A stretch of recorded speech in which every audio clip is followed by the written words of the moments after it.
Bienvenidos a bordo de este avión que la semana pasada tuvo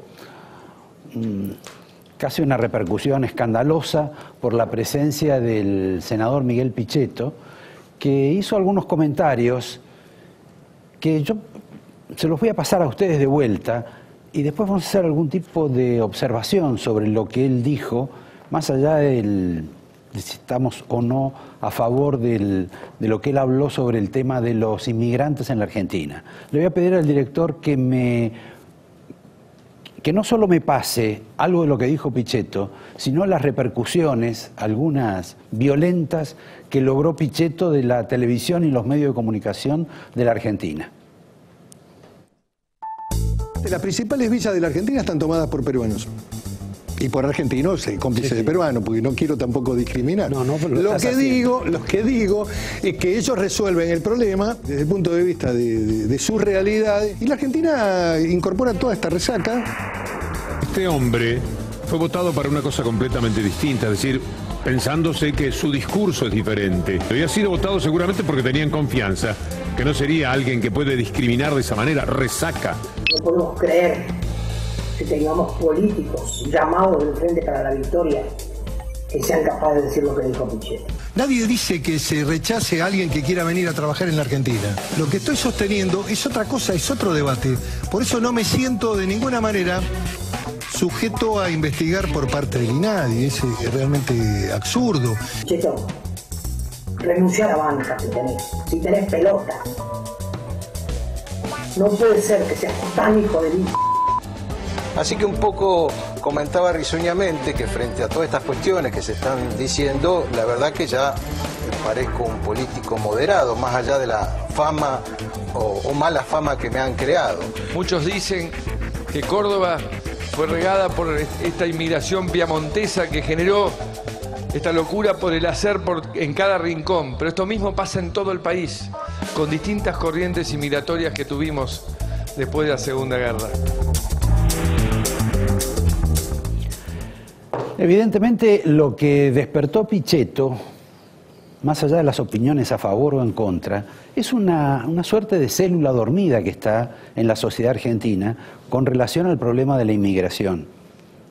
Y despertó una grieta entre los que están en contra de las invasiones masivas, digamos, de inmigrantes de los países vecinos, sin controles, etcétera, y otros que están presuntamente a favor de eso, o que por lo menos la actitud es de apertura.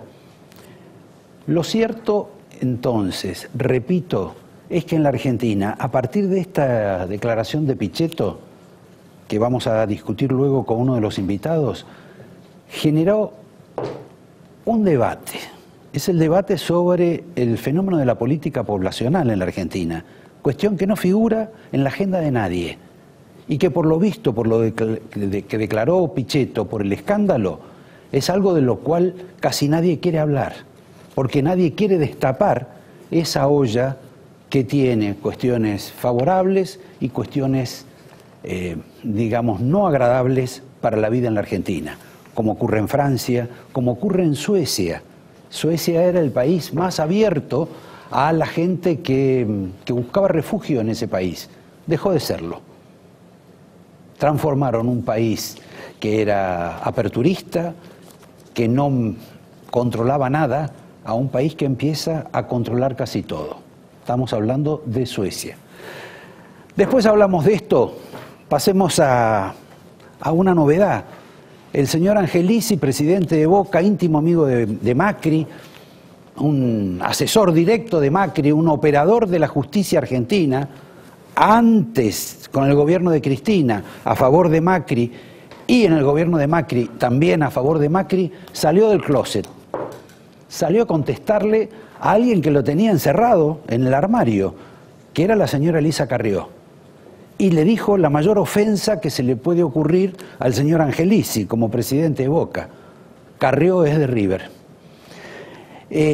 Esto al margen de las bromas, hay un dato interesante porque es un teorema incomprensible que plantea el gobierno. Macri es íntimo amigo de la señora, o socio de la señora Elisa Carrió. A su vez, Macri es íntimo amigo del señor Daniel Angelici. Y a su vez, Macri es íntimo amigo y recibe la colaboración y el asesoramiento del señor Fabián Rodríguez Simón, un abogado apodado Pepín, que influye notoriamente en la cabeza de Macri, no precisamente cultivada en temas del derecho. Ahora, si la Carrió es tan amiga de Macri, si Simón, Pepín, es tan amigo de Macri, ¿por qué ellos dos cuestionan tanto al mejor amigo de Macri, que es el caso de Angelici? Nadie lo sabe, pero Angelici ha empezado a replicar a la Carrió, a Rodríguez Simón. Ya hay una investigación sobre el tema de Rodríguez Simón y las fundaciones que están cerca del gobierno de Macri o que estuvieron, colectaban plata. En fin, un problema casi entre amigos.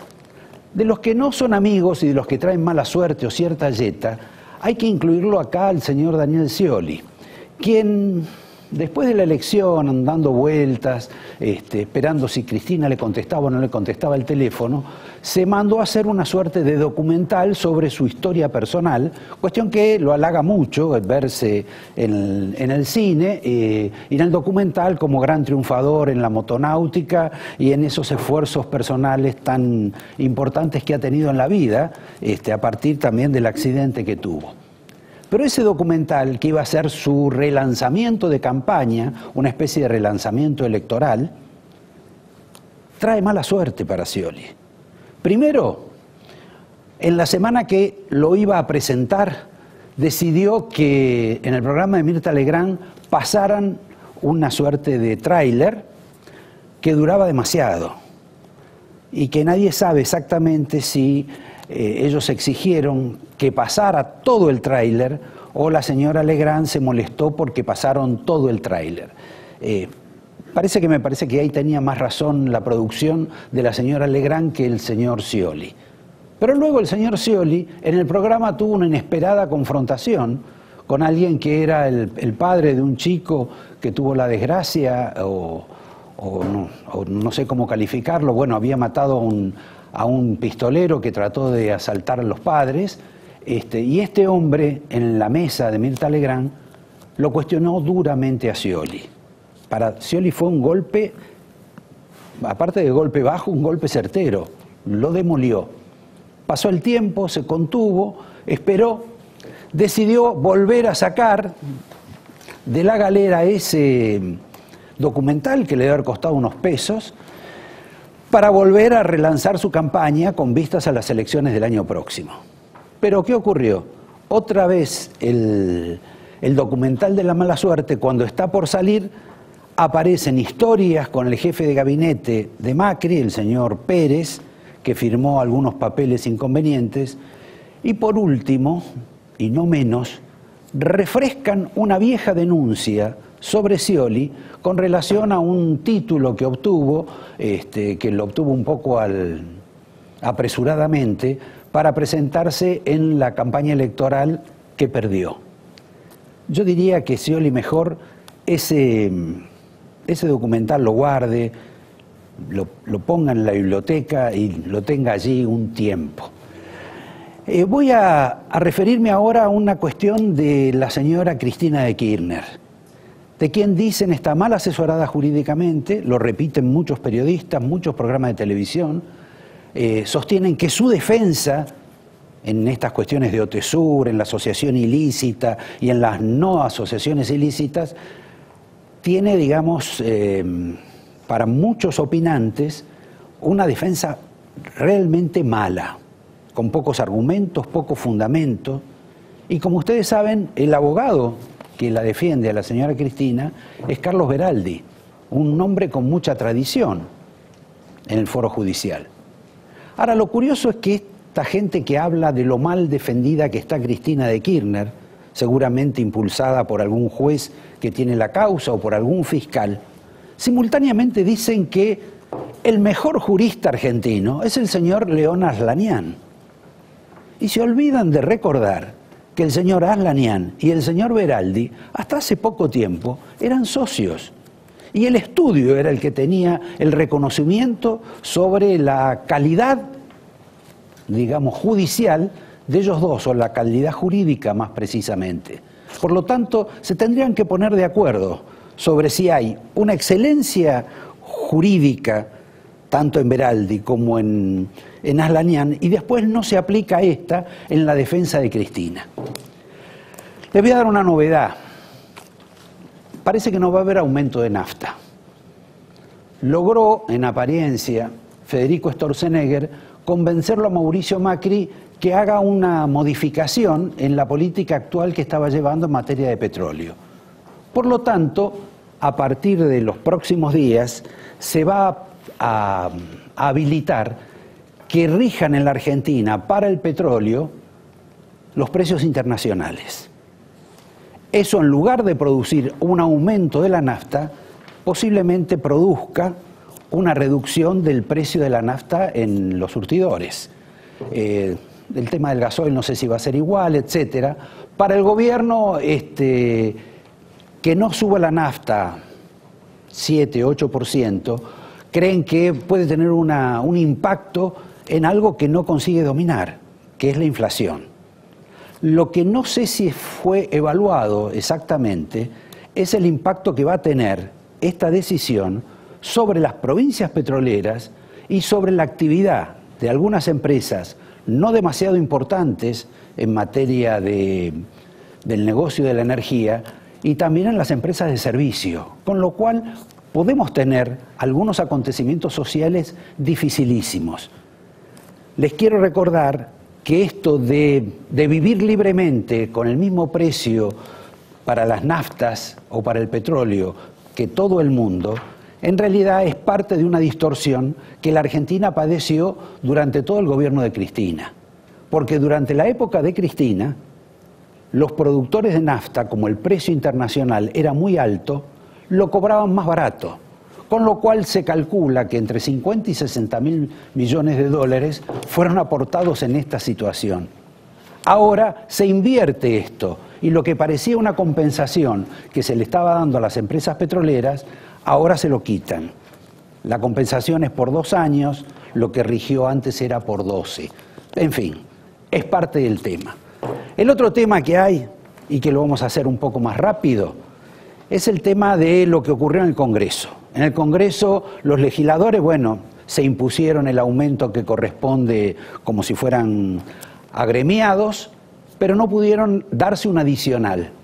Y tampoco pudieron, en alguna medida, y esto fue muy comentado en todas partes, que se habilitara un ingreso especial para los legisladores del Parlasur. Lo que nadie trató de descifrar es otra situación que provocaba y que empujaba el gobierno nacional, que era la habilitación de que haya más legisladores en la Argentina, de que se promueva el incremento de la actividad legislativa y de la gente que cobra sueldos. Realmente algo que no está muy en claro en la cabeza de quienes en general votaron a Macri, porque tampoco están demasiado conformes con esto de que a los Estados Unidos, a esta fiesta electoral que está ocurriendo mañana con las elecciones, han viajado como 400 personas invitadas, que en realidad no son invitadas, a casi todos se les paga. Y yo, la pregunta que lógicamente se hace uno, cuando el presidente dice que hay que romperse el traste para que, la economía mejore, para que haya más producción en la Argentina, me parece que se da de narices con este tema de que viajan todos al exterior, de la señora Vidal a la señora Michetti, del ministro Berman al ministro Aguad. Seguramente todos deben tener que hacer algo importante, pero me parece que estamos pagando mucho en materia de viajes, siguiendo la escuela, esa escuela part-time de la señora Malcorra, que un día estaba en la Argentina y al otro día tenía que estar en otro país. Suspendo acá, guardamos lo que teníamos para otro programa les voy a decir a quién tenemos acá. Ustedes lo deben haber visto. Es el señor Sergio Massa. También tenemos a un empresario, al señor Cristiano Rattasi, presidente de Fiat. Él nos va a orientar sobre la economía, sobre la industria y sobre los autos, quizá si tenemos tiempo. Porque hay muchas cuestiones que están colgadas en este tema. Porque en esta cuestión del tipo de cambio, sobre el cual supongo que el señor Rattasi va a tener que hablar, hay una realidad en la Argentina. Los hoteles de Chile están llenos de argentinos. La cola para pedir visa en la Embajada de los Estados Unidos está llena de argentinos. Hay más de 40.000 visas por mes que se dan allí para viajar nada más que a Miami, a comprar. Y las vacaciones este año casi todas van a ser al Brasil porque todo está más barato afuera. Y si todo está más barato afuera es porque está más caro acá.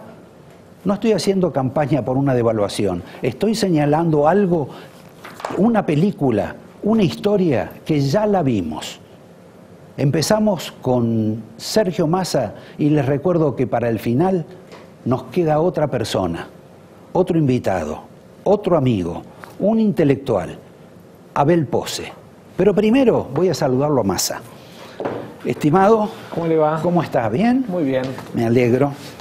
¿De visita? ¿De visita por dónde? Acá, digo. De visita y aprovechando la oportunidad para charlar un poco, ¿no? Bueno, en principio, a partir de que realmente hoy la nave argentina no se sabe si está muy cerca de la costa y no se sabe si se va a alejar o se va a pegar contra las rocas. Vos tuviste en un momento una participación importante con el tema del bloqueo a que Cristina se quedara toda la vida. Participaste en la última elección y desde entonces, con críticas o sin críticas, acompañaste todo el proceso de Macri, en alguna medida. No. Bueno, digamos, ayudándolo a sacar las leyes. Yo tengo una posición que es la misma en el último año. Las cosas que veo bien, las respaldo, y las cosas que veo mal, las señalo y las combato. A lo largo del último año, vos podías decir, ¿fue bueno para la Argentina salir del default? Sí. Y de hecho, a la ley que nos permitió salir del default le hicimos 72 cambios. ¿Fue bueno para la Argentina que Macri designara ministros de la Corte por decreto? No, y por eso lo rechazamos. ¿Hizo bien el gobierno el operativo para pagar la deuda a los jubilados? La ley estructuralmente está bien y el fondeo está bien. ¿Hizo mal el gobierno lo de tarifas? Sí, y por eso lo rechazamos. La verdad es que lo que tratamos es de que el sentido común nos guíe. Ahora, tomando, por ejemplo, la filosofía del intelectual Eduardo Duhalde, de la necesidad de que estén todos juntos, para una situación crítica como la que tiene la Argentina, ¿es como imposible pensar que vos y Macri puedan, como en algún momento intentaron, hacer algo juntos? Lo primero que creo es que somos espacios políticos distintos y expresamos ideas distintas. Vos dijiste que Macri es de derecha. Yo creo en la PYME como motor de la economía nacional. El gobierno está enfocado en las grandes empresas. Yo creo en el consumo interno como una de las turbinas, porque una economía funciona con consumo, inversión y exportaciones. Y la verdad es que la caída del consumo y la pérdida de poder de compra de la gente a lo largo de este año fue muy complicada. Yo creo en la progresividad de las políticas impositivas. Ganancias, por ejemplo. ¿Por qué vemos tan distinto que el gobierno? Porque el gobierno liberó la posibilidad de que el dueño de una compañía pueda retirar dividendos sin pagar impuesto a las ganancias. El trabajador, por hacer un sábado hora extra, paga impuesto a las ganancias. Alguien te dice, no, pero la empresa es una persona jurídica distinta al trabajador. También es una persona jurídica distinta al que retira dividendos. Una empresa es la suma de capital y trabajo. Y entonces, si la empresa es, digamos, grabada suficiente, no hay que cobrarle ni al trabajador ni al empresario. Y si le cobras al trabajador, le cobras al empresario. En eso tenemos una mirada muy distinta. En otros temas... Pero vos dijiste como que Mauricio es de derecha, es como si vos fueras de izquierda. No. A ver, nosotros tenemos una posición de centro claramente, muy vinculada a la historia del peronismo en términos de movilidad social ascendente. Creemos en algunos instrumentos que han ayudado a que en la Argentina el que limpia en un vidrio en un supermercado, en un semáforo, hable de igual a igual con el que va manejando el auto y no agache la cabeza. Y eso tiene que ver con culturalmente la diferencia de la Argentina con otros países de la región. En otros países de la región, el que, digamos, la está peleando abajo, termina bajando la cabeza muchas veces frente a los poderosos. Y en la Argentina no. Y ese es uno de los méritos de la Argentina. Y creo que no es un dato menor. Ahora, si lo que hacemos es construir un país con igualdad de oportunidades, la escuela pública es fundamental, el empleo es fundamental, el rol del Estado es fundamental. Y la verdad es que en esos temas pensamos distinto al gobierno. Está claro que vos pensás distinto de Macri, pero no parece que estuviera tan claro que pensaras tan diferente de María Eugenia Vidal. En algunos temas no, y en otros sí. ¿Te llevas mejor con ella? La verdad es que nosotros a lo largo de este año dimos impulso a algunos cambios en la provincia que el gobierno de Vidal nos acompañó, y el gobierno de Vidal dio impulso a algunos cambios que nosotros acompañamos. Te voy a poner un ejemplo. Sí. Nosotros decidimos impulsar el fin de las reelecciones indefinidas de los intendentes. Lo veníamos planteando hacía varios años. Y el gobierno de la provincia, más allá de que un sector del radicalismo se oponía, terminó apoyándolo. Y creo que ha sido un mérito. Nosotros planteamos la paridad de género en la provincia de Buenos Aires. ¿Te quedaste sin intendente vos ahora? No. No, siguen igual, digo. Ante una amputación de esa característica. No, yo creo que no, yo creo que al contrario, eso renueva, los promueve, los obliga a pensar en hacer la mejor gestión posible para proyectarse hacia afuera. Nosotros lo que tenemos que hacer es aprovechar para que la política tenga sistemáticamente renovación, no para que se cristalice. Del gobierno de Vidal, que espero que se anime de verdad a la reforma en seguridad. No podemos seguir teniendo la investigación, la seguridad y la prevención en una misma policía, porque ahí es donde está la connivencia en el delito. Tenemos que tener descentralizada la justicia, tenemos que terminar con la puerta giratoria en la provincia de Buenos Aires, y para eso hay que reformar el Código en Nación, y le pido a los legisladores de Cambiemos que nos acompañen el martes que viene en la comisión para terminar con la puerta giratoria. Y les pido que nos acompañen con la ley de víctima. No puede ser que vivamos en un país donde un delincuente y una víctima tienen los mismos derechos. Entonces, hay cosas en las que trabajamos compartiendo objetivos y hay cosas en las que pensamos distinto. Ahora, no tenemos la lógica de los marginales de la política de obstruir y tirar piedras todo el tiempo, porque vivimos en este país. Cuando vos decís eso, hay dos preguntas inevitables. Una, esa marginalidad de la política parece estar muy vinculada hoy al cristinismo. A aquellos, ¿sabés qué? A mí me gusta decirle, señor presidente, se está equivocando en esto. Yo le escribí una carta por tarifas el 9 de julio. El gobierno terminó teniendo que retroceder por el fallo de la Corte. En la carta le planteábamos lo mismo que terminó saliendo en el fallo de la Corte. Al ministro Aranguren se lo advertimos el 27 de abril. El tarifazo iba a terminar dañando el poder de compra, pero además la no realización de evidencias públicas iba a terminar haciendo caer el tarifazo. Esto no significa que uno no quiera que haya un régimen tarifario serio, proyectable en el tiempo. Lo que no puedes hacer es hacer las cosas mal. Digamos, el cambio en la Argentina también tiene que ser el hacer las cosas bien. Y esos caprichos, tanto el de los ministros de la Corte como el de las tarifas, ¿a qué obedecen?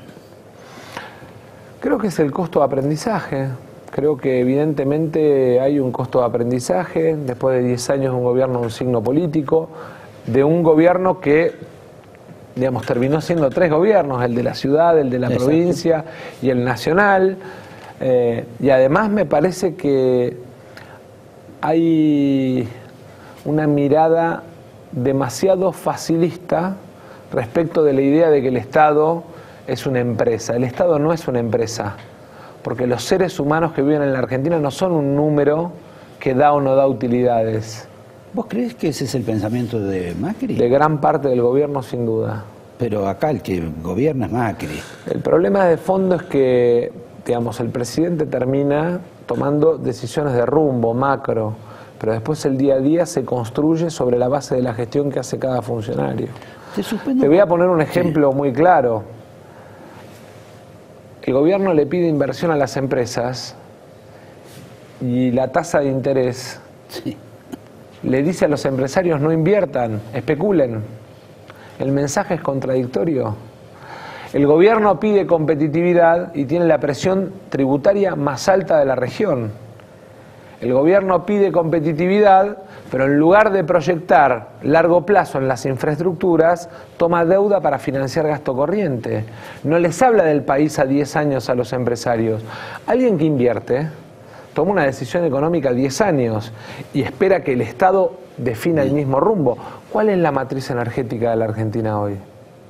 Porque el costo de la energía es uno de los precios de la competitividad en la economía mundial. Cristiano, para definir, digamos, está preparando el terreno a Cristiano. Para definir si lleva adelante una inversión en Córdoba o no, tiene que saber, entre otras cosas, si va a tener energía y cuánto le va a costar. 20% por encima de la región. Entonces, ¿cuál es el plan de desarrollo energético de la Argentina? ¿O estamos mirando solamente cómo le garantizan utilidades a las distribuidoras eléctricas? Te suspendo un poquito con todo esto que estamos hablando para ir a algo un poco más personal. ¿Qué dicen los focus group de vos? No tengo ni idea. No me digas que que no te cuentan los especialistas. No hago, la verdad es que... Bueno, pero los especialistas sí. Desde el 2015, después de la campaña, dejamos de mirar. Ayer vi en un programa de televisión que mostraban encuestas, que nos mostraban, no, pero al margen, digamos, de las muy encuestas, bien posicionadas. Bueno, pero en realidad el reflejo de lo cuantitativo es lo cualitativo, ¿no? En definitiva, lo cualitativo termina formando, digamos, opinión sobre lo cuantitativo. Pero no le presto mayor atención. Sí le presto atención a lo que me dice la gente en la calle. Yo lo que te cuento de la tasa de interés es lo que me plantea un empresario pyme que fabrica en 3 de febrero envases de plástico, o lo que me plantea de la energía un micro pyme de Merlo. Bueno, tampoco es un problema solo de las pymes. No, pero la pyme hoy es uno de los motores más importantes de nuestra economía. El 72% de nuestro empleo lo genera la pyme y el 80% de nuestra economía es mercado interno. Si no cuidamos la pyme, si no promovemos el empleo registrado y con buen nivel de ingreso, nuestra economía no funciona todavía. Yo entiendo que el sueño de la Argentina tiene que ser el de transformar una economía de demanda en una economía de oferta. Pero eso no se construye de un día para el otro. Es un tránsito. Es un tránsito en el que vos tenés que tener crédito para aumentar la capacidad instalada, especialización de la gente. ¿Dónde estamos discutiendo los empleos de los próximos 20 años en la Argentina? Hace 20 años, vos y yo, para mirar una película, nos íbamos al Blockbuster o al videoclub del barrio. Hoy la bajamos de Netflix o de algunas otras. Los empleos van a ir cambiando en los próximos años. ¿Cuánto era la mano de obra en una terminal automotriz, en una autopartista hace 10 años y cuánta es hoy? En el campo. Bueno, en el campo, en la mayoría de los sectores industriales, porque además somos convivientes a la revolución tecnológica y a la revolución de la información, donde el conocimiento vale mucho. Por eso el peor dato del año para mí fue la decisión del gobierno de pretender bajar el presupuesto de ciencia y tecnología. Porque en realidad el mensaje es, vamos a hacer una economía primaria y de servicios. No vamos a vender el conocimiento de nuestra gente. Caso. Terminamos imponiendo la mayoría para cambiarlo y aumentar el presupuesto. Pero es terrible que tu mensaje sea, yo bajo la inversión en conocimiento aplicado. Ahora, Sergio, el tema de la educación y el tema de la ciencia y tecnología, que uno puede estar a favor del incremento de los presupuestos. La verdad que con el kirchnerismo, en el tema de educación, aumentaron muchísimo el presupuesto y tuvimos una pésima calidad educativa. Y en el tema de la ciencia y tecnología hay un montón de cuestiones que yo no sé ¿para qué se hacen? Bueno, y eso que no soy un investigador de eso, pero la verdad que nunca imaginé que el CONICET, por ejemplo, tenga que tener un departamento de prensa. No, está bien, pero un departamento de comunicación en todo caso, para alguien que desarrolla nanotecnología, puede ser importante para difundir al mundo y para difundir en la Argentina el agregado de valor que hace. Para alguien que desarrolla biotecnología. Yo lo que digo es, vivimos en la era del conocimiento y la información. Hace 20 años, si nosotros dos nos cruzábamos a Cristiano y le decíamos que una empresa de información iba a valer 7 veces lo que valía una automotriz mundial, seguramente alguno de nosotros iba a quedar como un loco y los otros dos riéndose. Y hoy Facebook vale 7 veces lo que vale Peugeot en el mundo. Entonces, lo que tenemos que entender es que la inversión en capital humano, la inversión en el conocimiento de nuestra gente, es lo que nos va a hacer elegibles como país en los próximos 50 años. Cuando invertimos en educación, en lo que estamos invirtiendo es en el futuro de nuestros hijos, pero en el futuro de nuestro país también. ¿Qué otra cosa impusiste vos en el presupuesto? A ver, el presupuesto traía 65 artículos, eliminamos 3, modificamos 22 y impusimos 20 nuevos. Te diría, para aquellos que están preocupados por el medio ambiente, fondeamos ley de bosques. Para aquellos que están preocupados por las universidades, generamos un esquema de inversión adicional en infraestructura universitaria. Mar del Plata, por ejemplo, va a poder tener la carrera de medicina y va a poder tener, digamos, el desarrollo de la carrera de medicina con infraestructura para que los chicos no tengan que abandonar en esa región, Mar del Plata, Tandil, Necochea, su zona para venir a estudiar a Buenos Aires. Bueno, ese tipo de cosas que tienen que ver con el federalismo en el norte de la Argentina en materia de obras, el plan pluvial para Salta capital, que cada vez que hay una lluvia fuerte termina inundada, o, digamos, los avales para la provincia de Jujuy para los parques eólicos, que tiene que ver con tener una mirada federal de la Argentina. Discúlpame que te traiga otra vez un poco al negocio de la política. No. Pero bueno, es parte de lo que la gente quiere saber. A vos una vez Scioli te negó, digamos. ¿En qué sentido me negó? Y bueno, que estaban en una especie de sociedad y después él abandonó la sociedad, digamos. En el 2013 decís Exacto. vos. Sí, yo creo que pasaron dos cosas. Primero, Scioli no toleró que yo le planteara que había que romper el pacto que el gobierno de él traía con la bonaerense y me parece que eso, digamos, lo puso en crisis para avanzar a la reforma que nosotros pretendíamos en materia de policías municipales y policía judicial. Vos pensá una cosa, Roberto, ¿por qué tenemos que hacer la reforma? Porque hoy un fiscal, para llevar adelante una investigación, termina usando al mismo policía que protege al desarmadero. Sí, claro. Porque no tiene su propia policía de investigación. Nosotros vemos las series, esas NCIS sí, o todas esas que tienen nombres de letras. Eso es, digamos, compartimentos estancos que muchas veces terminan investigando a la propia policía. Y me parece que es central para avanzar en la reforma de seguridad en la provincia. Ahora, volviendo a Scioli, ese episodio significó que vos con Scioli no más. No, a ver, te quiero decir algo. Desde lo personal tengo un trato cordial, respetuoso. Lo que pasa es que lo considero el peor gobernador de la historia de la democracia en la provincia también de Buenos Aires. Vos pensá, te voy a dar un dato de carácter objetivo. Scioli, digamos, hizo que la provincia se cayera en los municipios. 85 intendentes de distinto color político perdieron sus municipios en la última elección porque la provincia se cayó en los municipios. Basta con ver la situación de la salud, la de las rutas. Convengamos que Cristina le hizo aplicar un ajuste que, por ejemplo, no aplicó Macri en la capital federal. Mirá, esas cosas vos las tenés que plantear. Cuando yo vi algo que no me gustó, me fui del gobierno en el 2009. Cuando yo decidí que era el tiempo de frenar la locura reeleccionista, me planté y fui a elecciones. Liderazgo también es saber plantear cuando corresponde las cosas. ¿Volvés al peronismo? El peronismo, de alguna manera, está representado en un montón de lugares. El peronismo es de los peronistas, no es de un sello. El peronismo es de los que sueñan... Volvés al peronismo, pero no al PJ. Es que el PJ es el sello de los que, digamos, de alguna manera representan el fracaso electoral y el fracaso político. ¿Se puede ir al peronismo ese con Stolbizer de compañera? Por supuesto. Margarita es parte de los que en la Argentina construyeron liderazgo desde el campo nacional y popular. Ella viene del radicalismo. Sí, sí, claro. que yo diría que es, digamos, si querés, primo hermano del peronismo en materia de representación, de defensa de la clase media, de defensa de la educación pública.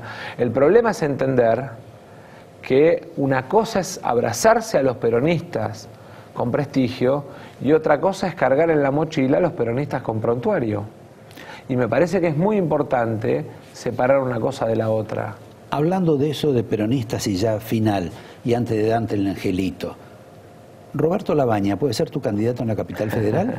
Pensé que me ibas a preguntar de Pichetto. No, Pichetto lo tengo reservado para el final.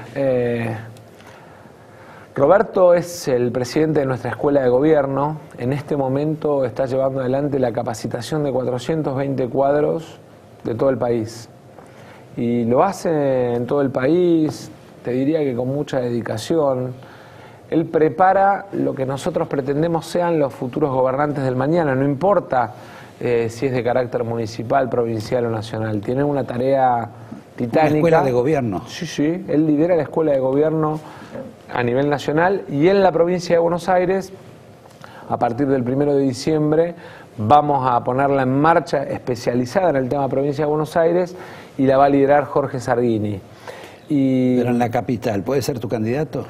Es que yo creo que Roberto está, te diría, muy abocado a la construcción y al diseño de proyectos nacionales, no está con la mirada puesta en lo electoral. Bueno, pero vos necesitas un candidato en capital. Vamos a tener candidato en capital, te diría que ya prácticamente lo tenemos definido. Y no lo vas a revelar. Y no lo voy a revelar ahora, porque creo que es marzo el tiempo de plantear las cuestiones de candidaturas. Pero no Roberto. Roberto te diría que funciona un poco como el padre de todos nosotros en marcarnos el rumbo. No sé si le va a gustar que esa... Sí, le va a gustar. Ese encuadramiento. Charlo mucho con él y sé que lo va a valorar y lo va a tomar a bien. Te doy el angelito. Yo te traje Miradas del Tigre, que es... Yo creí que eran boletas del Tigre, porque parece que meten boletas por todo en el Tigre. Las multas, exacto. Y cuando andás rápido te multan, es así. Sí, pero no sé si es porque andan rápido. Igual me imagino de dónde son, por a dónde vas, y son de San Fernando. De mis hijos. No son de Tigre, son de San Fernando, las del camino, las que van a Uruguay. Pero al margen de eso, es el Museo de Arte de Tigre, cumple 10 años. Es uno de los símbolos de la construcción de políticas de Estado. Lo arrancó un intendente peronista en el año 74, Pozzi. Lo siguió adelante con mucha dedicación personal Ricardo Ubieto. A nosotros nos tocó llevar adelante la apertura de la comunidad, así que me parece que es un símbolo. Esa sí que fue una buena herencia, ¿no?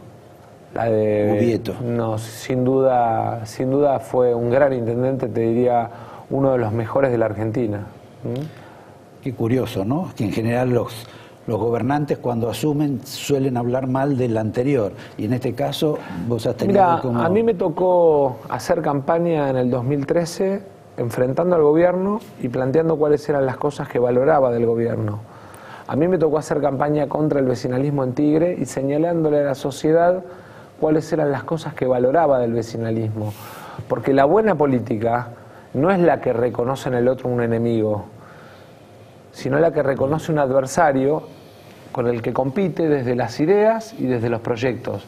Y la Argentina tiene que marchar hacia la buena política. Y creo que ese es el camino. Bueno, yo te agradezco, sigan el consejo, no sé lo que estaría pensando Macri si lo ve ahora diciendo qué cara de bonito que pone, cuando después me saca tanta... Cuando tengo que... Mira, te lo pongo en términos objetivos. Cuando tuve que acompañar, acompañé. Cuando tuve que señalar, señalé. Cuando tuve que enfrentar, enfrenté. Yo me guío por el sentido común y sobre todo por la agenda que te va marcando la sociedad argentina. La agenda del poder es una agenda de microclima. Acá lo importante no es que pasa en las oficinas del Congreso de Casa Rosada, es importante lo que pasa en la calle. Bueno, a propósito de eso está nuestro próximo invitado, el titular de Fiat, Cristiano Rattasi, para decirnos realmente dónde termina la industria nacional, con una pregunta clave. ¿El modelo que más le gusta a Mauricio Macri es el que más debe odiar Cristiano Rattasi? En un minuto lo vamos a saber. Ustedes saben que si uno quiere elegir a una persona y compararla con otra, va a encontrar algunas sinonimias. Por ejemplo, cristiano, hijo de italianos, familia poderosa, empresario, más o menos un poquito más grande que Mauricio, pero no demasiado. Compartiste algunas diversiones parecidas a la de Mauricio. Tenés relación con otros empresarios, relación con trabajadores, etcétera. Pudiste haber tenido el mismo destino de Mauricio, ¿no? No sé. No lo intentaste, digamos. Pero en todo ese tráfico de semejanzas y de andar medianamente por los mismos lugares, vos lo trataste bastante a Mauricio. La pregunta es, ¿cambió Mauricio en los últimos 3, 5 años, 2 años? A mí me parece que fue tremendamente hábil en la política, entró así en ese momento por miles de razones personales y lo manejó muy bien, lo manejó la ciudad muy seriamente y se le dio todo, que ahora es presidente de la República. Yo no creo que a mí se me hubiese dado todo eso, porque yo en algunas cosas soy bastante menos político. ¿La familia, en el caso de él, era mucho más exigente que la tuya o no? No, diría que no, era diferente. La familia Franco verdaderamente se había hecho de muy abajo y había crecido mucho de su fuerza, de su capacidad. Mi familia ya venía, que el abuelo ya había hecho. Claro, sí, digamos. Entonces era un poco diferente la cuestión. Pero la verdad que yo, cuando vine a Argentina en el 81, fui a trabajar en Sideco Americana. No era, en ese momento era Impresit Sideco. El lado de Impresit era Fiat y el lado Sideco era Franco Macri.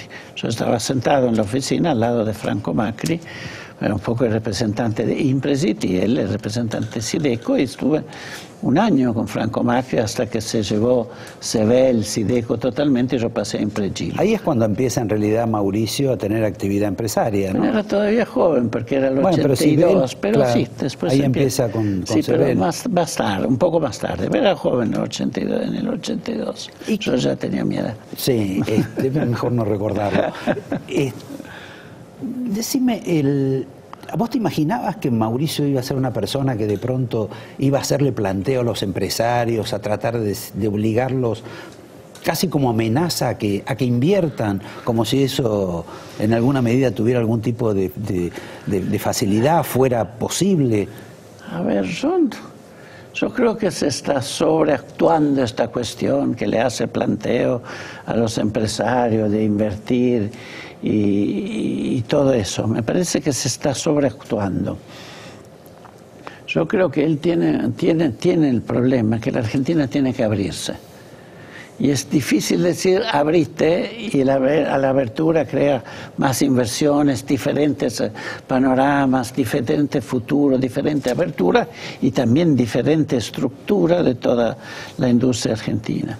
Y entonces en eso, primera cosa es vengan e inviertan. En el caso nuestro de Fiat Chrysler, estamos haciendo una inversión brutal con automación de altísima calidad para vender a todo el mundo. Digamos, eso es un proyecto anterior al propio Macri. Estaba ahí, estaba latente, pero vino bien que haya venido Macri y haya confirmado un país con futuro. Digamos que si íbamos muy hacia Venezuela, todavía había tiempo de pararlo. Claro. No se paró justamente porque el país pareció andar hacia lo que esperamos todos, que sea el país.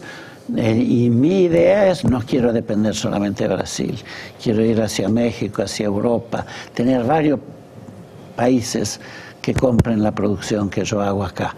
Y en este momento está todo tan cerrado, con Europa está cerrado, con México tenemos problemas de competitividad, entonces tenemos que mejorar mucho la competitividad. Y eso es lo que está haciendo bastante el gobierno actual. Está buscando de alguna manera a mejorar varias cosas de competitividad. Por ejemplo, logística, inversiones en toda la infraestructura, con las pymes.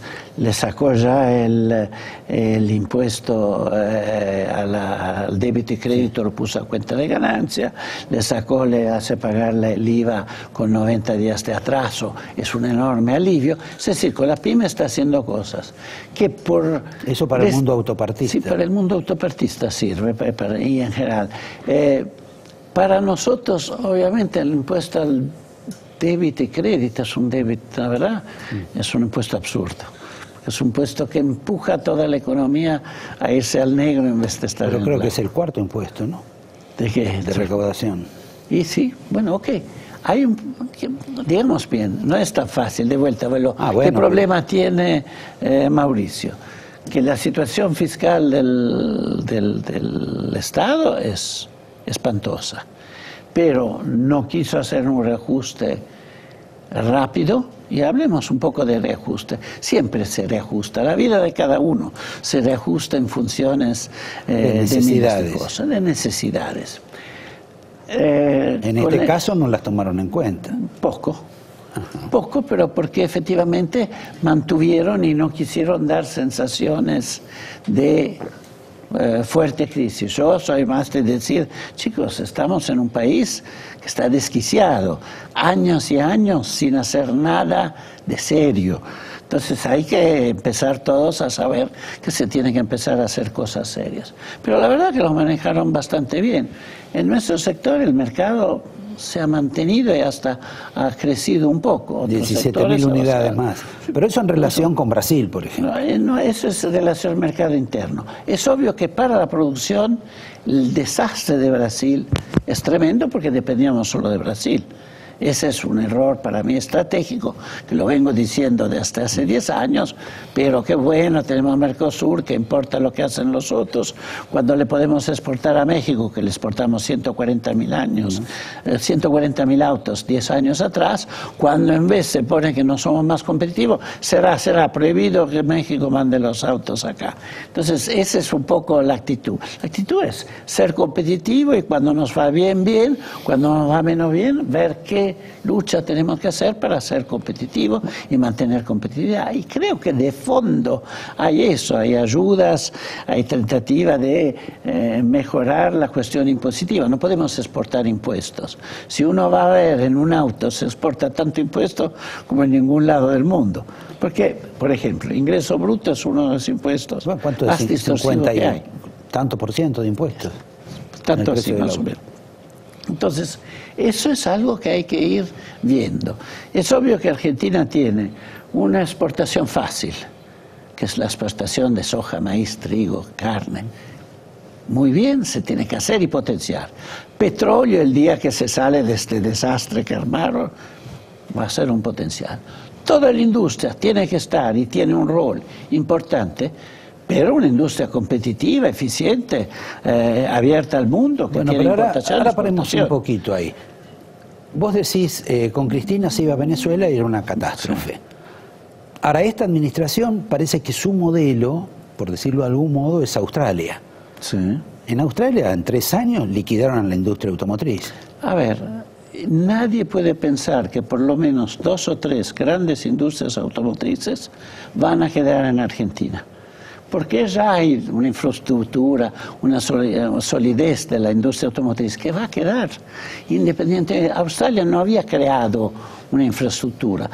Argentina en años la ha creado, pero mi visión es que mi fábrica acá sea como la fábrica que tenemos en Polonia, en Turquía, en Serbia, en Italia, en lugares de Estados Unidos, en México, que sea una fábrica más de una estructura enorme de intercambio general que tenga un muy buen producto y que venda a todo el mundo. Ahora, la capacidad ociosa que hoy tenés en tu planta... Bueno, hoy depende de Brasil y tenemos una capacidad ociosa tremenda. Por suerte, por lo menos los obreros están suspendidos y cobran un 75% del sueldo. ¿Cuántos días al mes trabajan? 7 días al mes, más o menos. 7 días al mes, sí. Nada más. Esa es la razón por la cual decís que vos no vas a pagar el bono que ha arreglado el gobierno y la CGT. Lo digo más por imagen, si después vemos que es oportuno se pagará también el bono.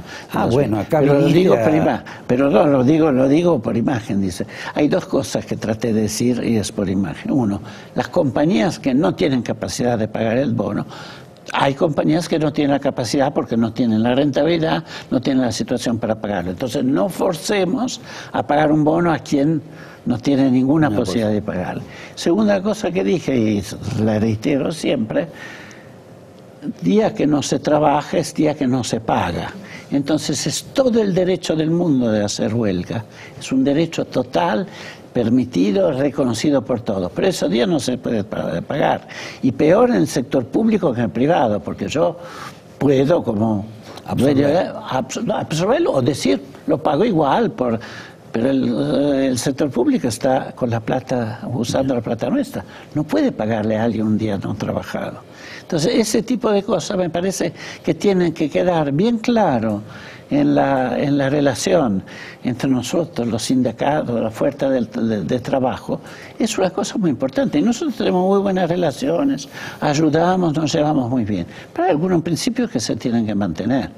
Ahora, Cristiano, por ejemplo, hay toda una movida para esta cuestión de declarar la emergencia social, para crear una especie de asistencia, de bono, de contribución, de nuevo sueldo a aquellos que no están inscriptos, y que además los auspicia el Papa, que habla como si fuera Camilo Torres y no el Bergoglio que estaba en la Universidad del Salvador.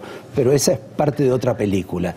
Frente a ese tema, ¿qué tipo de actitud tienen ustedes? No, a ver, hay un problema real en Argentina que es ese 30% de pobres. Ese 30% empezó a aparecer en septiembre, octubre del año pasado, hace más de un año, cuando la UCA dijo hay 30% de pobreza. Ese es un problema enorme. Para eso, la única manera de hacerlo salir en serio es un trabajo de calidad. Por eso las inversiones y por eso encontrar trabajos de calidad para que ellos puedan tener trabajos que le den en serio sustentabilidad. Porque un falso trabajo de ninguna calidad no saca a la gente de la pobreza. La otra cosa a tener en cuenta es que ese 30% de pobres no pagan gas, porque si tienen la garrafa que cuesta 1000% más de la cosa. Entonces el problema de ellos es diferente. Esos tampoco pobres, acceden a la tarjeta de crédito. Esa gente hay que ayudarla en serio, pero no inventando falso trabajo, lo que sea. Hay que crear una situación en la cual esa gente de extrema pobreza se crean trabajos temporarios, cosas que vayan creciendo, insertándose en la sociedad. Y eso sí no es un logro fácil, es difícil. Pero nosotros dando trabajo de calidad y mejorando la situación de exportación, de producto, de competitividad, estamos ayudando para que toda la sociedad aumente su competitividad, su productividad, su eficiencia. Estaba leyendo un trabajo que ahora no recuerdo quién es el autor, donde demostraba que la curva de la pobreza que se ha dado en la Argentina en los últimos años coincide con la curva de la desindustrialización de la Argentina. A ver, a mí me dice mucho de la industria, hasta el 1930, cuando empieza la decadencia argentina. Había industrias muy interesantes en Argentina. No eran solamente maíz, porque soja no existía, maíz y trigo y carne. ¿Me vas a hacer una revisión de aquella época? No, te estoy diciendo que estábamos entre los primeros 7 países del mundo. No hay ningún país al mundo que haya tenido una decadencia sostenida en el tiempo, en 80, en 90 años, como Argentina. Porque en África hay países que nunca crecieron, pero no que fueron decreciendo. Entonces, mi aspiración es ver lo que era Argentina 80, 90 años atrás y esperar de volver a eso. Y no es cuestión de industria, la curva, lo que sea. Mi industria va a quedar. Algunas industrias, ¿se puede llamar global industria? Yo creo que sí, es una industria de alta sofisticación. Va a quedar y es eficiente y competitiva con todo el mundo. Hay muchas que van a quedar. Ahora, la verdad que ir a proteger a veces un tornillo, un bolón, a mí me deja un poco dudoso. Bueno, no es un tornillo, un bolón, es también la tecnología de Tierra del Fuego.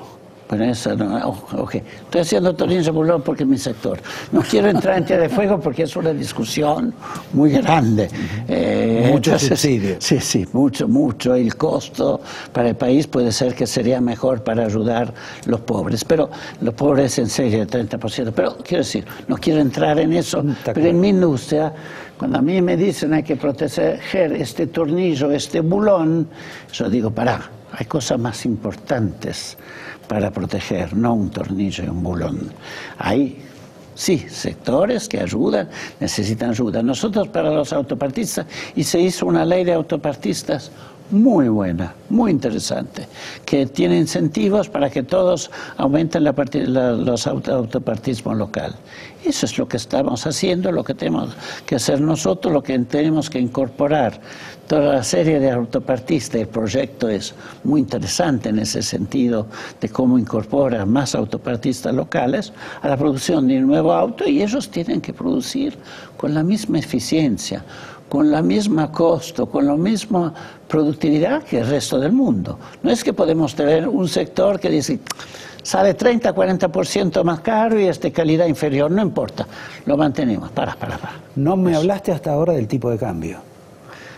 No estoy hablando del tipo de cambio porque yo creo que la inflación es la cosa más dramática y más triste para la gente pobre, y es lo que creó la pobreza.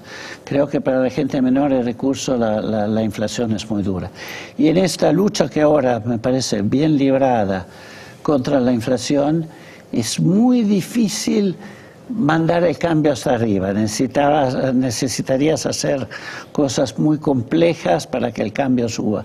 Por lo tanto, hay que saber que vamos a vivir con un cambio que yo lo hubiese preferido a 17, 18. Cuando tuve ese conato de ir a 16, 17, me hubiese encantado que fuera 17. Pero después yo sabía y sé que vamos a tener un periodo en el cual tendremos que adaptarnos. Después, cuando la inflación esté en un dígito y vaya hacia el 3, 4 puntos como tiene que ser, a ese momento hay países en el cual devaluaron por una cuestión del valor de intercambio de su moneda con los países con cual intercambian. Por ejemplo, México, Colombia. La misma Europa devaluó 40% y 0% de inflación. Pero eso cuando está controlada la inflación de base, eso lo puedes hacer. De cualquier modo, parece que el tiempo que va a transcurrir con este tipo de cambio, digamos, no digo pernicioso para la industria, pero no favorable, va a ser largo.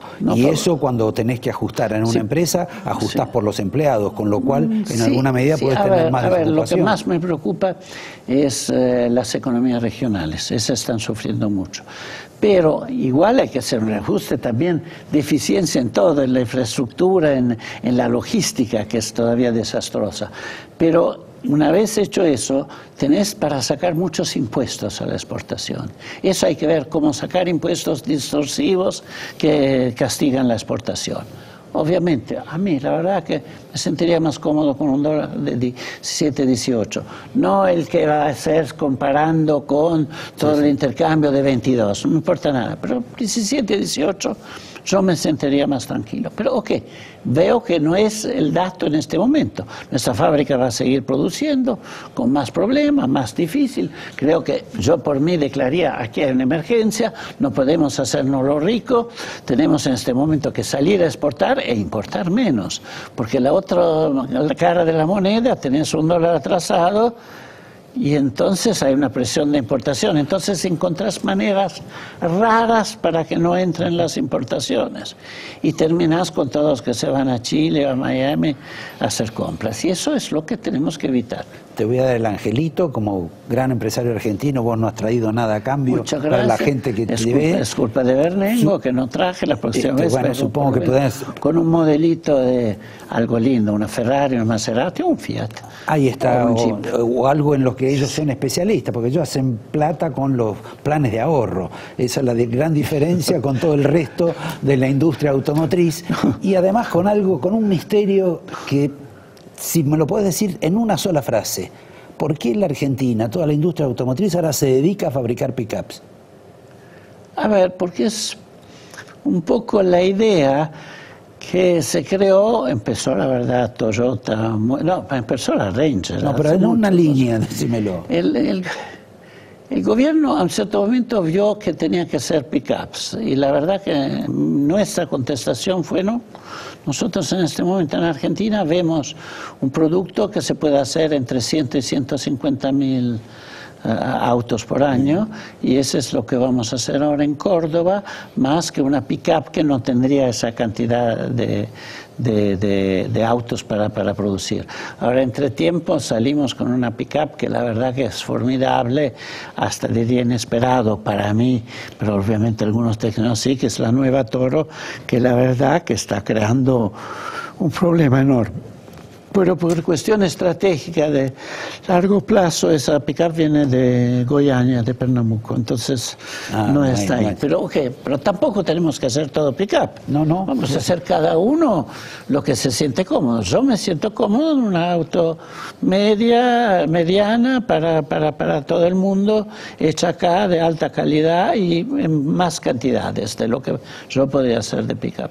Bueno, te agradezco y a ustedes los invito a un minuto nomás. Vamos a estar con Abel Pose, que nos va a hablar de su último libro de Venecia, pero lo más interesante nos va a hacer algún tipo de observación quizá más crítica de lo que ha estado Cristiano y emparentado tal vez con lo que nos dijo Massa, pero seguramente nos va a dar una opinión más clara o por lo menos más iluminada sobre este fenómeno de la política poblacional en la Argentina. Esto que Pichetto puso al desnudo la semana pasada en este programa. Él me dijo, no hay como un grupo de amigos. Acá está contando intimidades de Mauricio Macri que no voy a revelar en público porque el señor estuvo con Mauricio Macri, fue ministro de Mauricio Macri en un periodo verdaderamente triste, sobre el cual por ahí después volvemos, pero... No, por mí triste por las circunstancias. No, las circunstancias, nadie queda nada más que 11 días de ministro.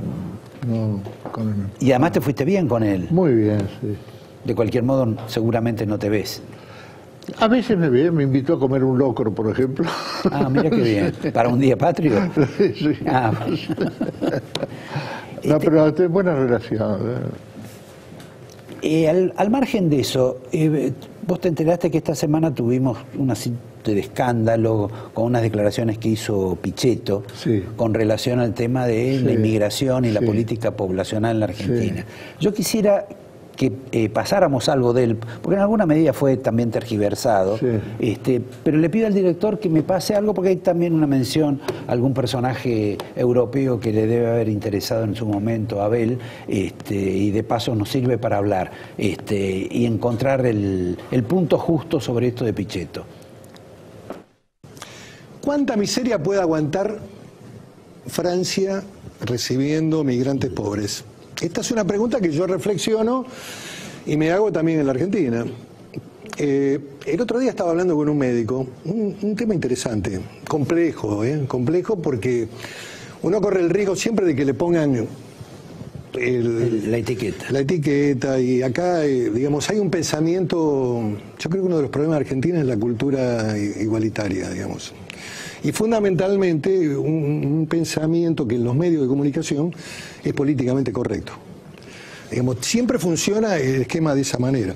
Pero digo, hablando con un médico del Hospital Rivadavia, me dijo que todo el mes de noviembre estaba ocupado por ciudadanos que vienen del Paraguay a operarse y a intervenirse en distintos tipos de operaciones. Y no hay ningún tipo de reciprocidad. Colombianos hay estudiando en la Argentina 35.000. Hay 1.000 argentinos en Colombia que no tienen la posibilidad de estudiar porque la universidad es arancelada y además tienen que hacer un año en el interior de Colombia. Bueno, esto que dijo, más otras frases, generaron mucho escándalo cuando se refería hasta cuándo puede soportar Francia la invasión de la miseria. Se refería a una frase de Michel Rocard del siglo pasado, obviamente, un dirigente socialista que después... falleció ahora. Vos, todo este cuadro que estás viendo, a mi juicio lo que despertó una célula dormida en los argentinos entre decir lo políticamente correcto y lo que en realidad la gente piensa. Creo que no ha habido una encuesta todavía hasta ahora sobre ese tema, lo cual no estamos valorizando ni una posición ni otra, pero lo cierto es que me parece que acá hay un tema central en la Argentina que todavía no se ha discutido. Y que va en esa dirección. Pasa algo como con Le Pen en París. Con Le Pen en París nadie quería hablar de que toda esa masa de gente les molestaba mucho, pues se daban cuenta, primero la competencia en los puestos de trabajo, que era, digamos, una cosa económica, pero después el problema cultural, el problema social, religioso. Y el problema, claro, cuando una cultura cuando vos vas de inmigrante a un país, y en lugar de someterte discretamente, aunque tengas tu propia religión, a la cultura de ese país, te la llevas por delante y querés que las chicas vayan al colegio o los chicos vayan al colegio con sus con formas religiosas, como el chador. Entonces se va produciendo una irritación callada que va en contra del humanismo francés. Ellos inventaron todo este tema de la igualdad, de las posibilidades. Cuando lo tienen eso empieza a ser como una intoxicación inconfesada. Y entonces surge el caso de Le Pen, que nadie te va a decir que va a votar a Le Pen. Tal vez con Trump esta noche se esté produciendo en Estados Unidos el mismo fenómeno. Bueno, de hecho se produce más allá de si gana o pierde. Más allá. Acá ha marcado una situación novedosa dentro del mundo de los Estados Unidos. Pero y no fue porque fuera una personalidad guaranga, como decíamos antes. No, solamente porque además de eso, él tiene...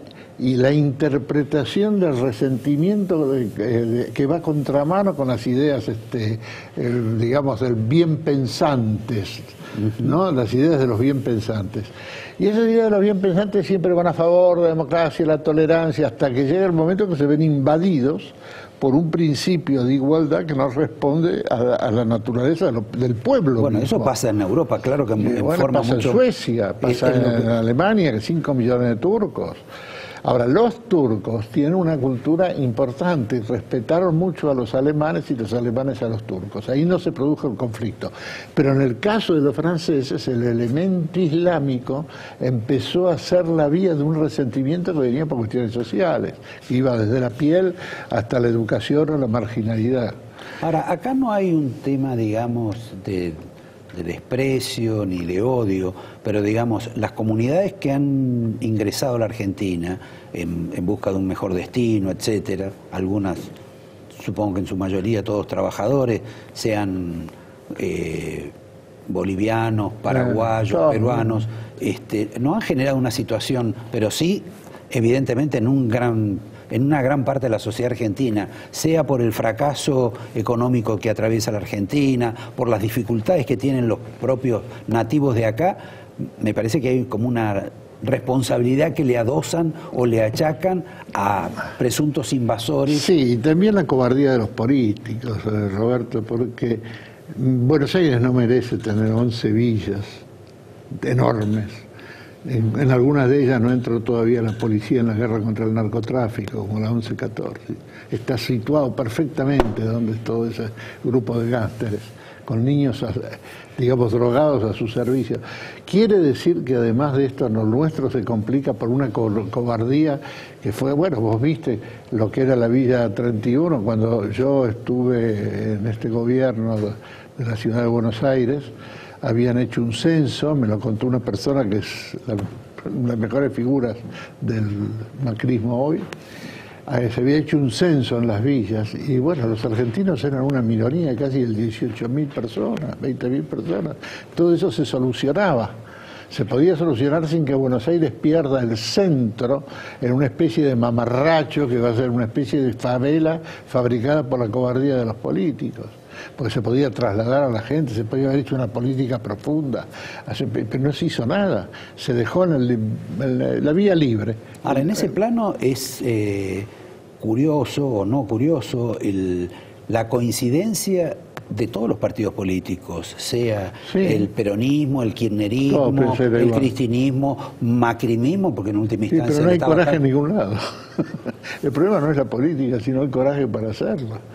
Si vos no tenés el empuje que tiene de repente un tipo como Putin, un tipo como De Gaulle, un tipo, el mismo Menem para hacer el cambio de la moneda, hay que tener coraje. En el peronismo hay bastante coraje, pero si no, la política argentina se atenuó, no embiste a los problemas. ¿Te das cuenta? Nosotros nos pasamos la vida hablando y no sabemos solucionar nada. Fíjate, este año que es crucial tendría que haber dado algunas señales serias, qué sé yo, hasta el plan PAN que había hecho, ¿te acordás el plan PAN que había hecho Alfonsín? Sí. Iba a buscarte el que no comía y le daba pan, qué sé yo.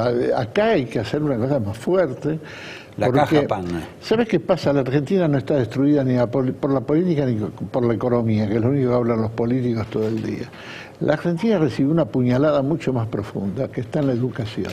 Esto pasó ahora, recientemente, se deshizo por un problema cultural extraño y por un problema real de desgobierno de la educación, se deshizo la tradición sarmientina. Hoy día nosotros estamos cargando jóvenes que no saben qué hacer, 2 millones, ponerle, de jóvenes que están a la deriva, que no se pueden situar bien en la sociedad y no se van a situar bien, donde hay además los problemas terribles de la droga, del alcoholismo, y los chicos que ya vienen en contra, el chico que llega a los 7 años al colegio. Cuando a vos te llevó tu mamá al colegio a los 7 años en aquella época, habrás llorado cuando te soltó la mano y te metió en la manada del patio del colegio. Yo fui a los 5. A los 5 fuiste, sí. Bueno, fuiste más inocente, todavía sufriste más. Sí, pero de todas maneras, el chico que llega ahora es casi un gángster al lado de aquel. Es como andar al nene de Al Capone. El bullying, sí, es una cosa que vos no tenés. Mira, yo estoy además de las letras, que es lo único que merezco, estoy en la educación. Y la Academia de Educación es un lugar maravilloso porque es nacional y vos escuchás todo lo que dicen de todo el país en la educación.